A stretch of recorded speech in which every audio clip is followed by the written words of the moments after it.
ഏറ്റവും എളുപ്പത്തിലല്ല. എന്നോട് ഒരാളോട് ചോദിക്കുന്നത്, കഴിഞ്ഞ ലോക്സഭാ ഇലക്ഷൻ കഴിഞ്ഞ സമയത്തിന് മുമ്പ് എന്നോട് ചോദിച്ചിട്ടുണ്ട്, എന്തിനാണ് ഒരു സോഫ്റ്റ് BJP നിലപാടിലേക്ക് അങ്ങേക്ക് വരാവുന്നതല്ലേ എന്നോട് ചോദിച്ചിട്ടുണ്ട്. കേന്ദ്രമുണ്ട്, അക്കാഡമിയുണ്ട്, വലിയ വലിയ സാധ്യതകൾ. ഞാനൊരു പറയുന്ന ഒരു കാര്യം, എന്നെ സംബന്ധിച്ചിടത്തോളം ഞാൻ ഇന്ത്യയിലെ ന്യൂനപക്ഷ വിഭാഗങ്ങളോട് കൂടി നിൽക്കുന്നു, ദളിത് ജനവിഭാഗങ്ങളോട് നിൽക്കുന്നു എന്ന് പറയുന്നത് എന്റെ വളരെ സവിശേഷമായ ഒരു അസ്തിത്വവുമായിട്ട് ബന്ധപ്പെട്ടുകൊണ്ട് കിടക്കുന്ന കാര്യം.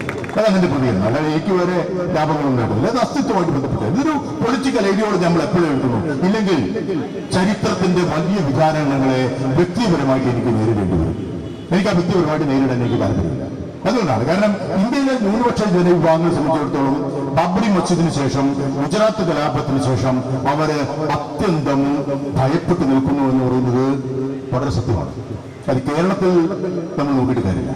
ഇന്ത്യയിലെ പല സ്ഥലങ്ങളിലും അവർ പോക്കറ്റുകളിലേക്ക് പിൻവാങ്ങാനുള്ള പ്രവണതയുണ്ട്.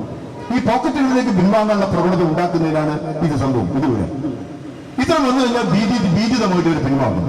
ഭീതിതമായിട്ട് പിൻവാങ്ങുകയും അവരെന്ത് ചെയ്യുന്നത് വെച്ചാൽ മുസ്ലിം ജനസാമാന്യം അവരുടേതായിട്ടുള്ള ചെറിയ ചെറിയ ന്യൂക്ലിയസുകളിലേക്ക് അവർ പിൻവാങ്ങും. അവർ പൊതുബോധത്തിലേക്ക് വരില്ല, പൊതു സംവാദ വേദികളിലേക്ക് അവർ വരില്ല.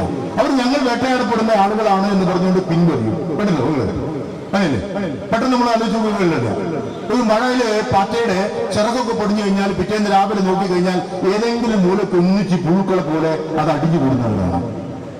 ഇന്ത്യയിൽ അങ്ങനത്തെ ഒരു അവസ്ഥയുണ്ട്. കേരളത്തിലാണ് നമ്മൾ മാതൃകയാക്കേണ്ടത്. ഇതിലുടനീളം ഈ തരത്തിൽ മുസ്ലിം ജനസാമാന്യം ഭീതിതരായി ഒരിടത്തേക്ക് നിൽക്കുകയും അവര് പൊതുജന സമൂഹവുമായി ഒരു ഐക്യപ്പെടുന്ന തരത്തിലേക്ക് അത് രൂപപ്പെട്ടു വരാതിരിക്കുകയും ചെയ്യും.